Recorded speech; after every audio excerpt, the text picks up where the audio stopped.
midst of all that we hope for, and in the midst of all that we wait for, you provide words and a vision of your hopes and your visions for the world. And we pray that as we explore your story over the next 3 weeks, that you will give us a sense of how your hope and our hope can work together. We pray this in Jesus' name. Amen. Okay, this is the shortest of these courses I've ever done. It's a 3-week compact course. It's a course that takes kind of the themes of Advent, though we're meeting well before Advent. And most of you probably know why that is. Advent is crazy. So we all want to meet before that. The 3 weeks are going to focus on kind of a chronological reading of Israel's scriptures, so and Christian scriptures. So we're going to start with expectation and hope in Israel's scriptures, in the Jewish scriptures, the Old Testament, today. And next week we're going to look at kind of expectation and hope in the Gospels. So what were people expecting at the time of Jesus? You know, before Jesus' death and resurrection, what were they hoping for? What did they think would happen? And then last, we're going to focus on kind of hope and expectation in the early church. What was Paul writing about? What were the early Christians expecting to happen when Jesus comes again? So it's interesting, as I was planning this, I thought, well, I could do this chronologically, or I could take a theme. I could say hope and expectation in relation to creation, and carry that through the whole story, or in relation to the city, what the city would be like, and carry that through the whole story. I found of all these different themes that we could have done, and thought, that's just going to be really complicated. I'm just going to keep it nicely chronological over the next few weeks. I also realized that there is a lot of material, so we're really just kind of scratching the surface, and I've tried to pick out texts, particularly for this evening, that are kind of the classic texts we often hear during Advent, so that we can get a little more depth into those texts when they come up in our lectionary readings in the next couple of months. Now, it's important to remember, as we're thinking about what we're waiting for in Advent, and I picked the title, On Earth as It Is in Heaven, because that comes from the Lord's Prayer. And there's this idea in the scriptures that those who follow God in heaven do so perfectly. And what would it look like if that happened on earth? So we're waiting for that heavenly vision to happen on earth. What would that look like? And we're living always in Advent, or thinking or dreaming in 2 time periods. On the one hand, throughout this course, we'll be looking at the coming of Jesus, right? We remember the coming of Jesus. And in Advent, we walk through the story, right? We start with the hopes of Zechariah and Elizabeth and Mary. And every Advent, we tell that story again. We walk in that story. But as Christians, we also are taking another walk every Advent, right? And that's the time of waiting for Jesus to come again. So there's Jesus' first coming, we're walking that part of the story, and Jesus' second coming. We're waiting for that second coming. And what I hope to do over the next few weeks is show how those things fit together, how the hopes that we walk through every Advent in our liturgy tie in with the hopes and expectations of God's people now, of people who follow Jesus now and are waiting for Jesus to come again. Does that make sense in terms of how this goes together? So, you know, it's funny, because as Christians, it feels like we're often living in this 2 time period, right? We're constantly walking through that old story again. But we're walking through that whole old story, waiting for it to be fulfilled in our own time. So this week we're going to start by talking about Israel's scriptures, hope and expectation in Israel's scriptures. And what I'd like to do is start by just looking briefly at the whole of the biblical story, just to situate ourselves in that. And I'll use my pen to point. I was actually given by my mother-in-law this great metal pointer that belonged to her husband when she and her husband they worked for 3M, and they used to go do all these presentations everywhere. and it's this collapsible pointer. She said, "Could you use this when you're teaching?" And I thought, I can, it's perfect, but I always forget to bring it. So I know exactly where it is at home. So next week I'll try to bring it. So I'll just use my pen for now.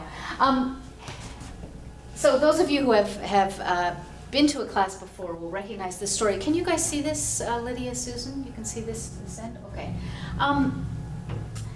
What I've plotted on this chart is kind of an outline of the whole biblical story, right? Starting with creation, and then moving through the fall and the flood, the promise to Abraham, and that promise to be a blessing to the nations, and then the Exodus, where we first see that nation, but they're enslaved.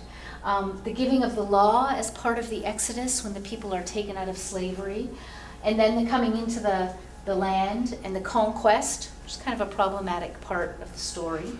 The monarchy, the kings, and then the period, and it's, this covers a huge period in here between exile and monarchy, when Israel has many, many kings and becomes less and less faithful, less and less a people who follow this law, this covenantal law. And as a result, Israel ends up in exile. And after a while, some of the exiles return under Ezra and Nehemiah. And there is a promise of salvation. At this point, I was telling this story once to a class, and I got to this point, and I'm talking about the exile, and people came back from exile, and it was a time of deep disappointment because they were still under Assyrian rule, and it was a time of a lot of struggle and hardship, and somebody stuck up their hand and said, "So where was God in all of this?" I said, well, that was exactly the point. Right at this point before Jesus, everybody was saying, where is God? What's happened to God? And then in the story, we have the coming of Jesus. God entering the story in human form, as a human being. And this looks like a T and an O. That's a cross and an empty grave for the Jesus' death and resurrection. And then the story continues with Pentecost and the coming of the Spirit, the early church. And even though the story doesn't finish in the Bible as we have it, it points towards the finish, right? The biblical story gives us an idea of where it's going. And actually, that's what we're going to be looking at in our very last class, the third of these classes, is what is that hope? What are we waiting for? And new creation, the new heaven and the new earth is the way it's depicted. And I've put a "you are" here right in this part of the story. This is the part of the story we live in. And some people talk about this story as kind of a 5-act play. Creation is Act 1, the fall is Act 2, Act 3 is the whole story of Israel, Act 4 is the coming of Jesus. The way I'm telling this, it's going to turn into a 6-act play, but there it is. The early church, Pentecost in the early church, Act 5. The early church has actually scene 1 of Act 5. And then new creation is Act 6. And we're here in the middle, we're in Act 5, scene number 492. I don't know, we're like way on in the play. And what's helpful in thinking about the story this way is it makes us realize that we are part of the story. That's why the "you are" here is there. We don't live in this part of the story, right? The story has changed and moved on from ancient Israel. And we don't live in this time as part of the story, when Jesus is on the earth. We live beyond that. But this is still our story. And in order to live within that play, to be part of the story with integrity, we need to remember what came before. We have to be enmeshed, embedded in what came before. We have to, and this is why we do this every Advent and every Lent. This is why we tell the story again and walk the steps of the story so that it becomes our story and we can live in a way that is faithful to it. So that when we get to this point, when we get to the point of thinking, what does this story look like in our own context? Well, we are so steeped in the story that we are able, with the help of the Spirit, to know what it looks like in our context. So it's a matter of being faithful to the story and yet innovative in our own context, of being faithful to the story and creative in our own context. And that faithful piece can't happen unless we know the story. And that being faithful in our own context can't happen unless we know something about our own context too, right? Both those things go together. I have a friend, Ched Myers, who says Christians should have 1 foot in the Bible and 1 foot in the world. I mean, he sometimes adds, and your weight should be on the world, which I think is kind of right, because it's a story for the world, right? It's not a story we want to fall back into, but a story that propels us into life-giving living in the world in which we find ourselves. So there's a lot more to say about this diagram, and we'll come back to it in various contexts. Most of what we're going to do tonight, well, let me say a couple of things.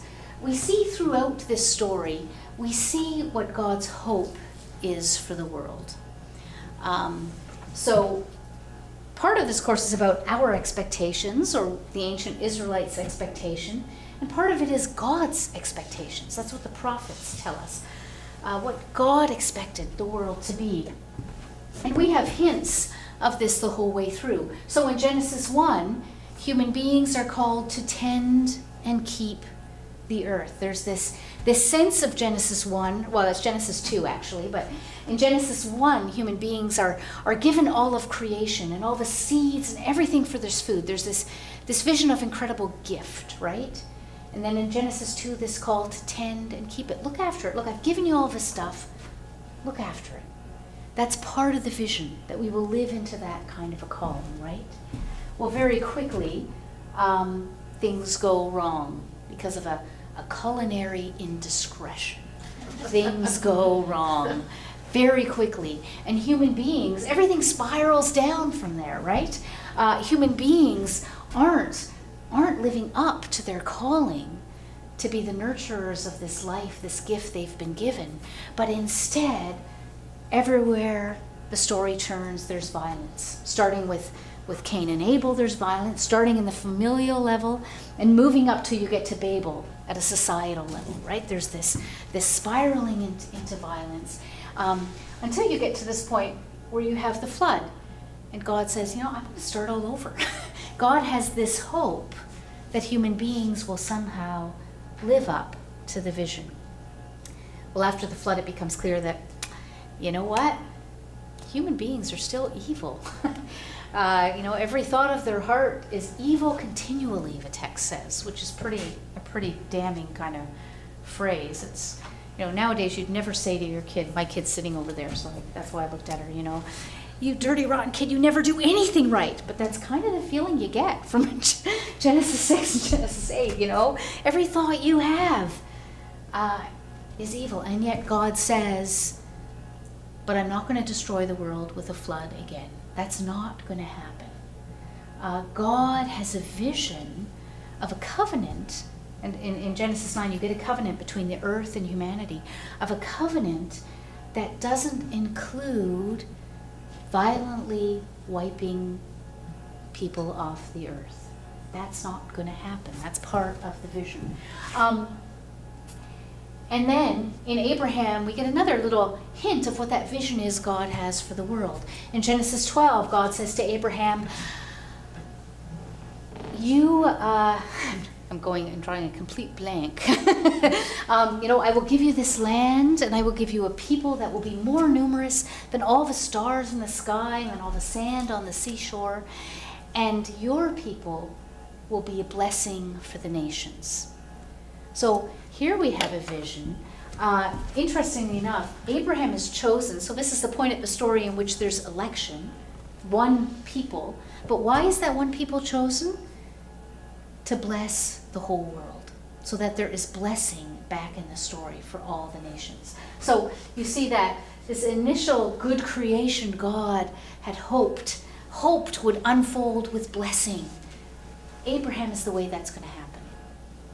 And you see that happening when the Israelites are brought out of slavery in Egypt. They're given the law. And what is the law for?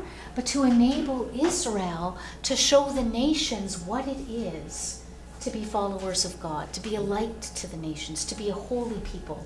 But of course, by the time you get to this point in the story, the point in the law, we're not in a nice garden anymore, right? We're at a point where injustice has entered the story.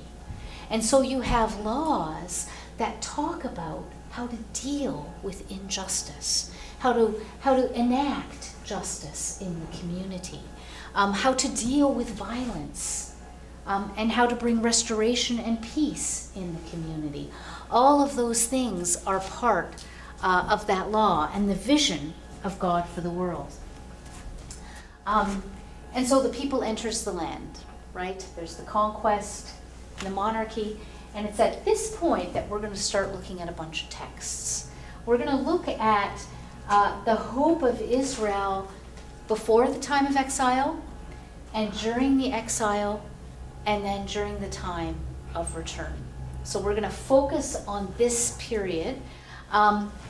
There are so many texts. There are so many texts, we could do this course for 14 weeks. I had this enormous number of texts, and I pared it down and pared it down.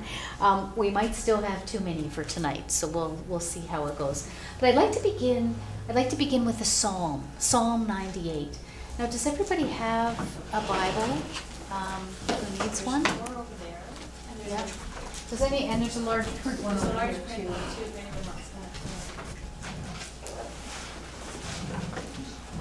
Maybe somebody's already got the large print.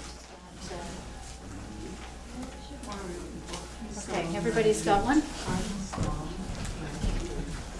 Okay, Psalm 98. Psalms are kind of smack in the middle, a little before the middle.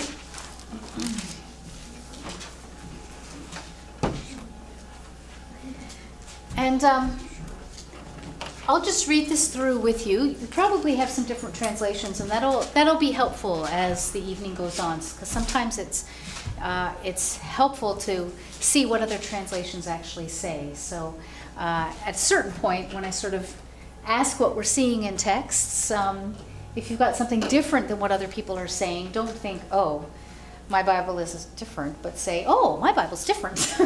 This is what it says. Okay. Psalm 98.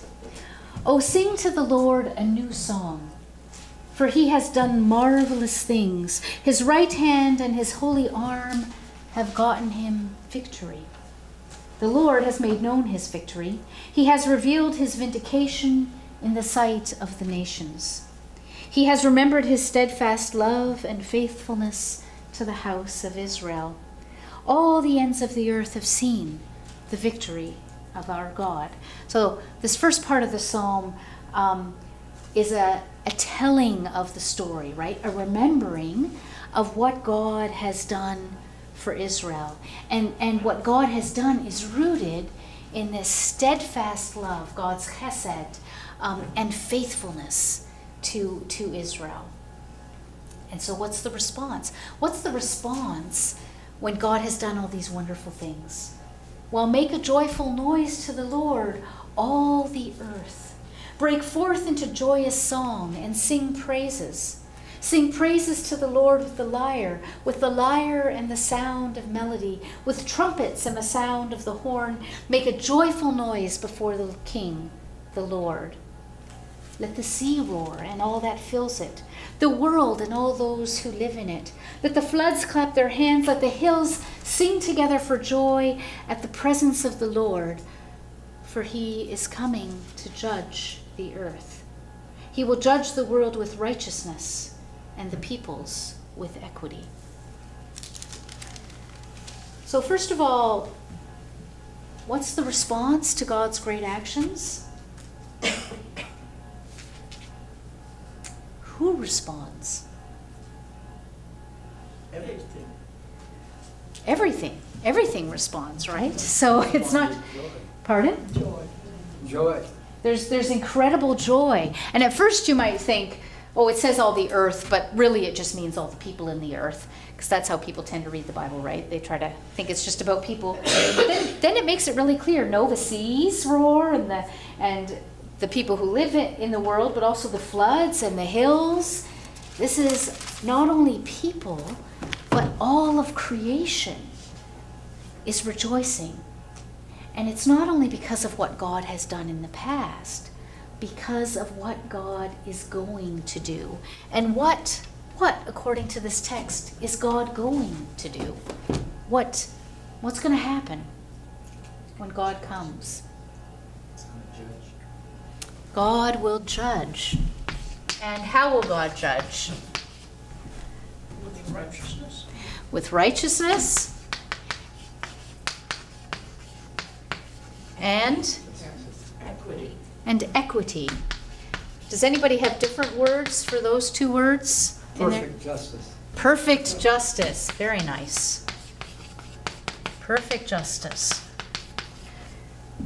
Anybody else have something, a different translation? That's so God is coming to judge, and this is the occasion for great hope and great joy, right? What God has done and the fact that God is coming again. It's kind of like the Eucharist, right? We remember what Jesus did and we await his coming.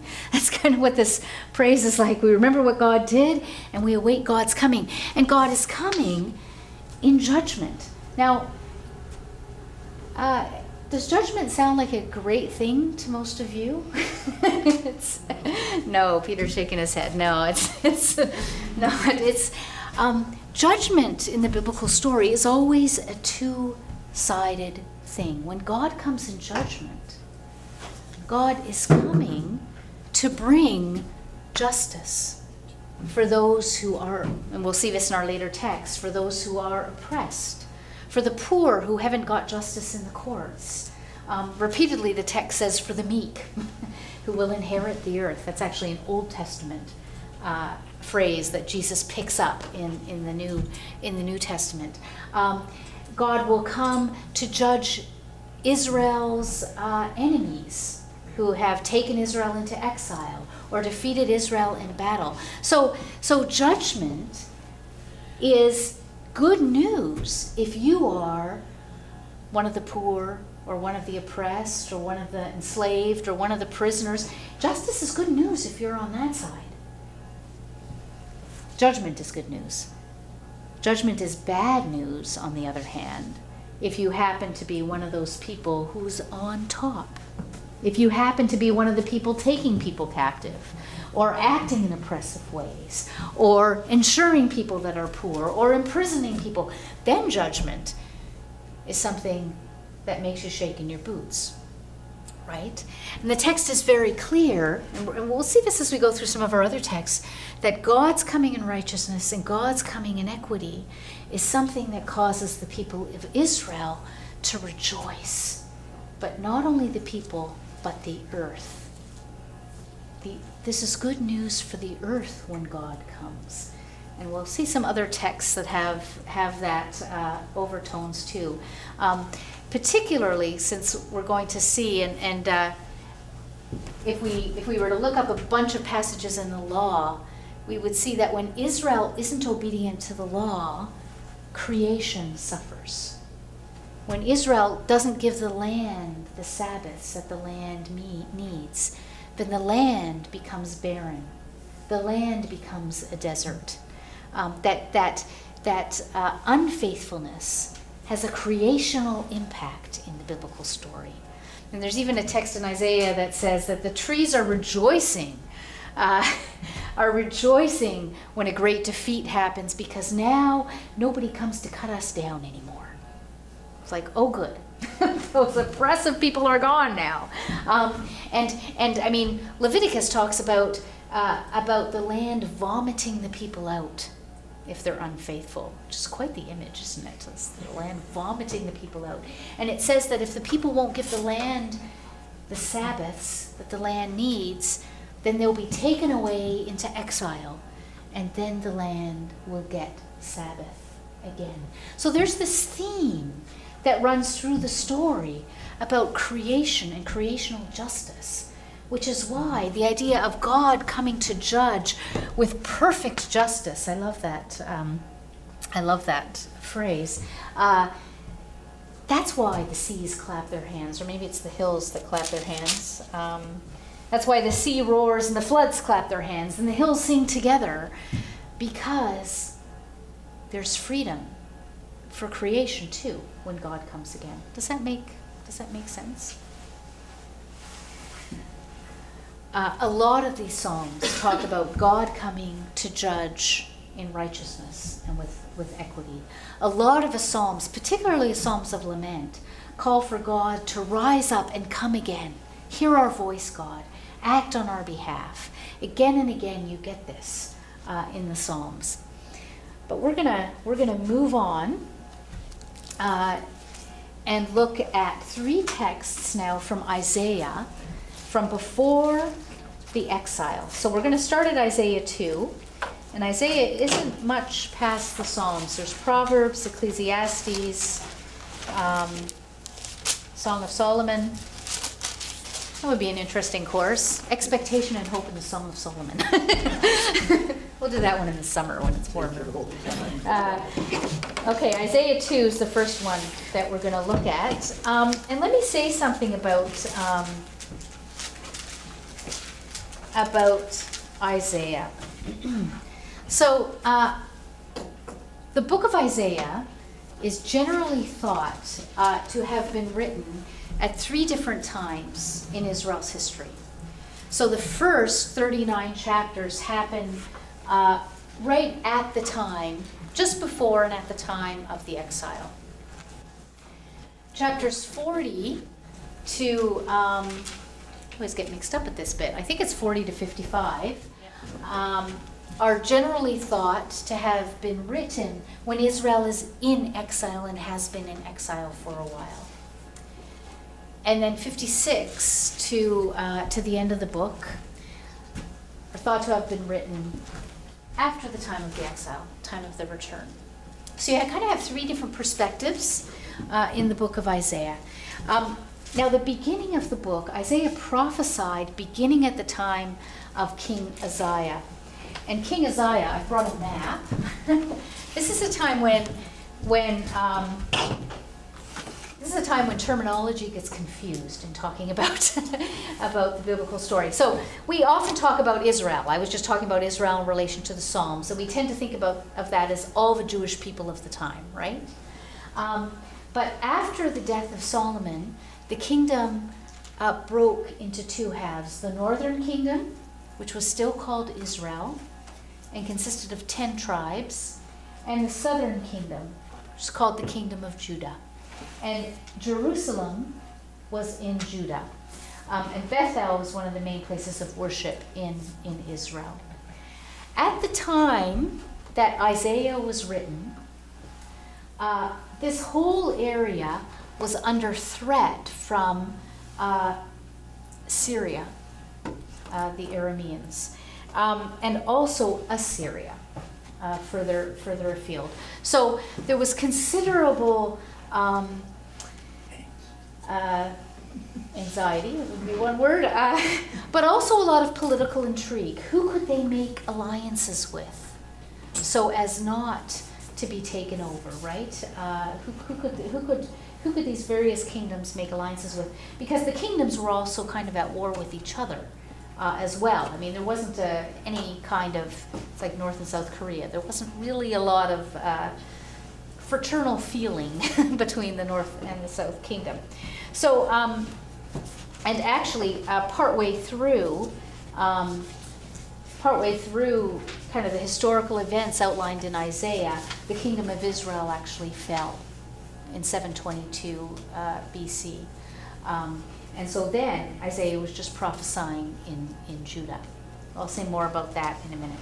But in chapter 1, when the book of Isaiah opens, these two kingdoms are still both standing and have not been defeated yet. Isaiah opens with words in chapter 1 of Isaiah, incredible words of judgment against the people. He talks about, and if you take a look at Isaiah chapter 1, say, we'll just pick out a couple of verses that kind of encapsulate what Isaiah was talking about. Verse 15 of Isaiah 1. When you stretch out your hands, I will hide my eyes from you. Even though you make many prayers, I will not listen. Your hands are full of blood. Now he's been talking earlier about how God doesn't delight in all their sacrifices. But this isn't the blood of sacrifice that's on the people's hands. This is the blood, as he makes clear, of injustice. Wash yourselves, verse 16. Make yourselves clean. Remove the evil of your doings from before my eyes. Cease to do evil. Learn to do good. Seek justice. Rescue the oppressed. Defend the orphan. Plead for the widow. These are the things that the people of Israel are not doing. They're not seeking justice. They're not looking after the oppressed. They're not, and that the orphan and the widow are the most vulnerable people in Israelite society, because this is a patriarchal agrarian culture. Men own the land. So if you're an orphan, you have no access to land. You have no access to livelihood. If you're a widow, you have no access to land, no access to livelihood. So these are the most vulnerable people. These would be the homeless poor in our culture. And then it goes on to talk about that Jerusalem is the place, verse 21, where murderers lodge. And the text goes on to just describe Israel as this place of judgment. So in the middle of that judgment comes chapter 2. We'll begin at verse 1 of chapter 2. The word that Isaiah, son of Amoz, saw concerning Judah and Jerusalem. In the days to come, the mountain of the Lord's house shall be established as the highest of the mountains, and shall be raised above the hills. All the nations shall stream to it. Many people shall come and say, Come, let us go up to the mountain of the Lord, to the house of the God of Jacob, that he may teach us his ways, and that we may walk in his paths. For out of Zion shall go forth instruction, and the word of the Lord from Jerusalem. He shall judge between nations, and shall arbitrate for many peoples. They shall beat their swords into plowshares, and their spears into pruning hooks. Nation shall not lift up sword against nation, neither shall they learn war any more. For those of you who have your own Bibles, this passage occurs almost verbatim in Micah chapter 4, though it goes on in Micah 4 to talk about everyone sitting under their own vine and fig tree. So it goes on a little bit longer, but that's the other place it occurs. So this is the hope. This is the expectation of what will happen after this judgment, when Israel, when Judah and Jerusalem are restored. So what is it? What is the expectation here? What is the hope that will happen? There's peace. Peace is a really big part of it. There is peace. And that peace, it's described in a number of different ways. Well, how's it described? How do you have that sense of peace? They shall not lift up their swords against each other. Okay. And they shall beat their swords into plowshares. This isn't language we use anymore, right? Into plows. They shall beat their swords, which were instruments of death, into instruments for cultivation of the land. And their spears into pruning hooks, into the pruners that you use to prune your olive tree or your other fruit tree so that it bears much fruit. So the instruments of death become the instruments of life, the instruments that enable nurturing. In fact, if you think about this creational calling, tend and keep the earth, it's like God saying, you know what? I'm going to pull you right back to that. My intention was never swords and spears. My intention was that you tend and keep. And so those instruments you've made, those instruments of war, they're going to be turned into those instruments that enable you to fulfill your creational calling once more, so that you can once more nurture the earth and bring life. What else? What else happens in here? Is this hope, this vision that God puts forward for what will happen? He will arbitrate. He will arbitrate. Yeah, that's an interesting little bit. So what happens when nations have conflict? Well, not the war thing, obviously. They're not lifting up their swords. God will judge between them. It will be, I don't know, I kind of think of it as a restorative justice process or something like that that's going to happen. There's this sense that God will bring this perfect justice to the disagreements between nations. And let's just think about this for a minute. What do nations argue about? Power. Power, land. And land is linked to power, right? I mean, this little piece of land, which this text is situated in, people are still fighting over this piece of land, right? And why is it so important? If we had a slightly bigger picture of it, you would see it goes up and around and up and around. This is the Mediterranean Sea. This is a really important corridor for getting from Europe to Asia to Africa.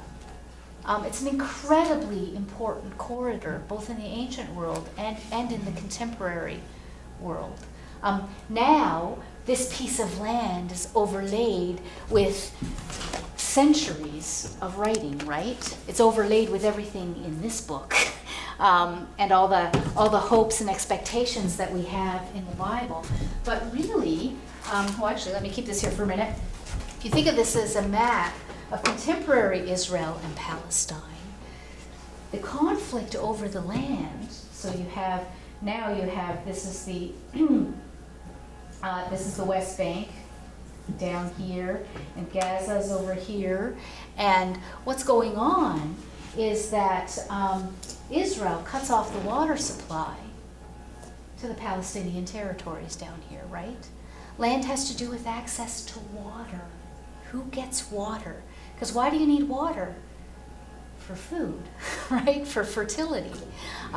So who has access? Who has access to this water? My daughter was in Palestine this spring, and she said she met young men in a refugee camp just outside Bethlehem here, and Bethlehem has this wall running around it, right through it.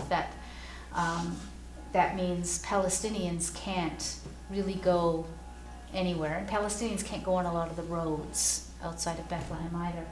And she asked this boy, when the occupation ends, what would you like to do? And he says, I would love to see the ocean.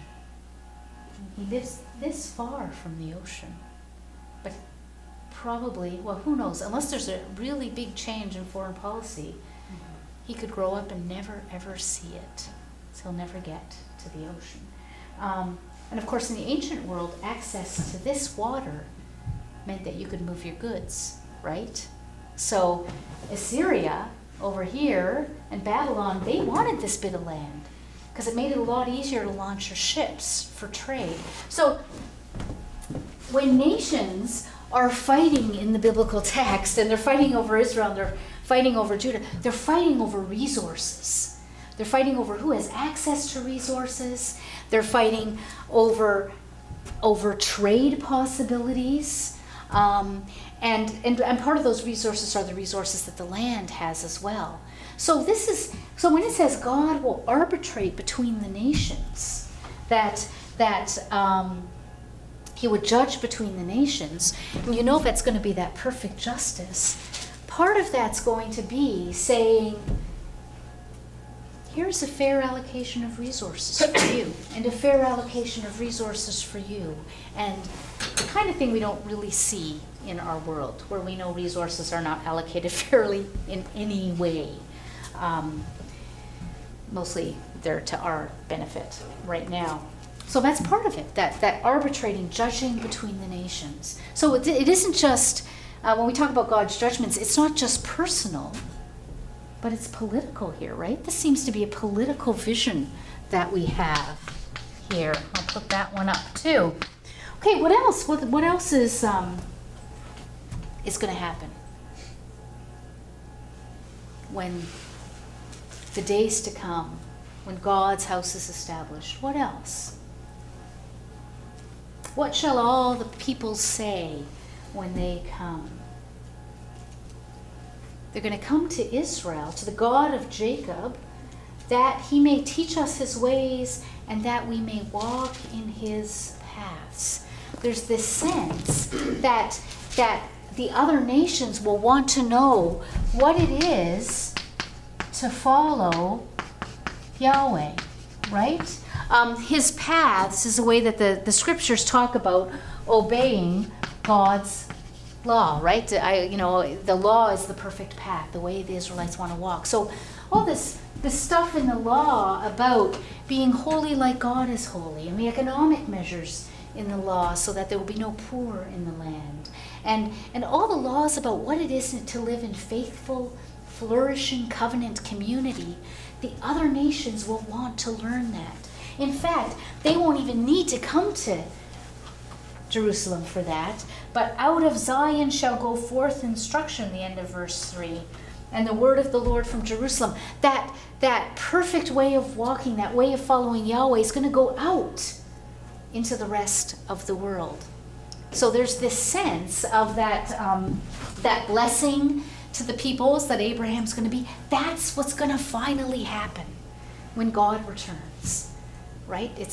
And that's going to be part of what creates a climate where swords can be beaten into plowshares and spears into your secateurs for pruning, except mine have plastic on them. But so anything else you see in that verse, those verses?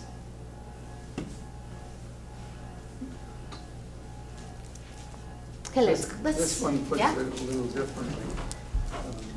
Then at last all wars will stop. Mm-hmm. All military training will end.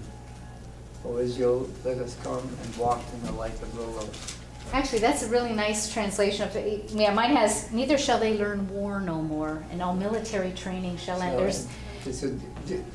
Yeah. This one puts just different phrases every Yeah, now and then. that's helpful because it heightens it a little bit too, right? Because we hear they shall not learn more war anymore. Oh yeah, what does that mean? Well, military training is part of learning war, but we actually live in a culture that kind of learns war too, right? I mean, it's not that bullying's a really big issue now, right? It's not that bullying in our playground is the only place where bullying happens, right? We have a culture. Learning war is about learning to be bullies, right? So we have a culture that this permeates all the way through from top to bottom. But that's not what learning should be. In fact, there's a contrast in the passage between instruction and learning to walk in God's ways and learning war, right? That's the contrast the passage gives, which is quite an astounding contrast we have there. We'll see this theme come up again too. Let's turn to Isaiah 9. I think I'm going to have to just do a course in Isaiah sometime, and we'll make it like 10 weeks. 'Cause I kept skipping passages thinking, oh, that one would be good. I said Isaiah 1, Isaiah was prophesying at the time of King Uzziah. By Isaiah 9, it's the time of his grandson, King Ahaz. And they're being threatened. So Judah is now being threatened by both Israel and Aram, Syria. So there's this worry about what's coming from the north. And Ahaz is thinking about certain kinds of alliances. And in chapter 8, Isaiah tells him that actually that northern kingdom, Israel, is going to be completely overwhelmed. It's going to be taken captive. And that Judah is going to face that same threat. And in the middle of those prophecies of destruction from chapter 8, and if you read chapter 8, you'll see them. And reading this first part of Isaiah is kind of like reading this swinging pendulum. Because in these first chapters, we have these most incredible visions of hope. And then we go to these other visions of complete destruction and judgment. So it kind of goes back and forth between the two. Isaiah 9, I'll begin at verse 1. And when we're done with this passage, we'll take a very short break. 9 verse 1. But there will be no gloom for those who were in anguish. In the former time he brought into contempt the land of Zebulun and the land of Naphtali. But in the latter time he will make glorious the way of the sea, the land beyond the Jordan, Galilee of the nations. You might recognize this from some Christmas texts as well, right? And Galilee is up here, and Galilee was called Galilee of the nations because right up until Jesus' day, and starting here already, because it was at the northern edge of Israel, there were a lot of foreigners coming in and out of Galilee always. So it was a very kind of multicultural area. And then verse 2, the people who walked in darkness have seen a great light. Those who lived in a land of deep darkness, on them light has shined. You have multiplied the nation. You have increased its joy. They rejoice before you as with joy at the harvest, as people exult when dividing plunder. It's quite the phrase, isn't it? It's when dividing plunder. For the yoke of their burden and the bar across their shoulders, the rod of their oppressor, you have broken as on the day of Midian. For all the boots of the trampling warriors and all the garments rolled in blood shall be burned as fuel for the fire. For a child has been born for us, a son given to us. Authority rests on his shoulders, and he is named Wonderful Counselor, Mighty God, Everlasting Father, Prince of Peace. His authority shall grow continually, and there shall be endless peace for the throne of David and his kingdom. He will establish and uphold it with justice and with righteousness from this time onward and forevermore. The zeal of the Lord of hosts will do this. Now, I decided to include this one just because it's so familiar. You probably heard Handel's Messiah in the background there. But what is the hope, right? The people who walked in darkness. So there's this acknowledgement of, in the middle of the darkness of punishment, there's going to be this light. This light has shined. I think the writer of the Gospel of John had this in his mind when he started writing his gospel. And what's going to happen? How does the text describe this hope, what the people are hoping for? Endless peace. Endless peace. So we get peace again, and this time it's endless peace. And who is it for? People. Who is this peace for? For us. Okay, the child has been born for us, for the people. But also the peace is described as the throne of David and his kingdom. So this is a very political hope for the people of Israel, right? We get in the Psalms, it talks about establish us as your people. So this is the people of Israel saying, restore us, restore the throne of David, that king, and let us live in peace once that throne is established, right? The hope is for that restoration. And how will he uphold the throne, though? With justice and righteousness. And so you've got, there's an acknowledgement. I mean, we know in the text, and the text doesn't gloss over the fact that King David did not always act in justice or with righteousness, right? There's not only the rape of Bathsheba, but there's also the rape of his daughter Tamar, which he did not do, but he did not punish Absalom, who did do it, right? There's this, but the text doesn't gloss over some of the problems of David's rule. And that's why we have Psalms like Psalm 51 and the Psalter too. There's an acknowledgement of David's sin in there. This is the king, however, who will act with justice and righteousness.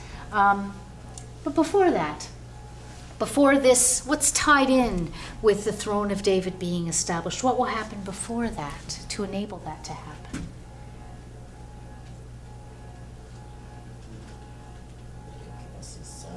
Look at verse 4. The yoke of their burden, the bar across their shoulders, the rod of their oppressor, you have broken as on the day of Midian. So those who have taken Israel captive, people of Judah captive, those who have yoked them into slavery. I mean, it's language that echoes the Exodus, but that also says that those who take them captive, who oppress them, that bar will be lifted, will be broken. They will be set free from their oppressors.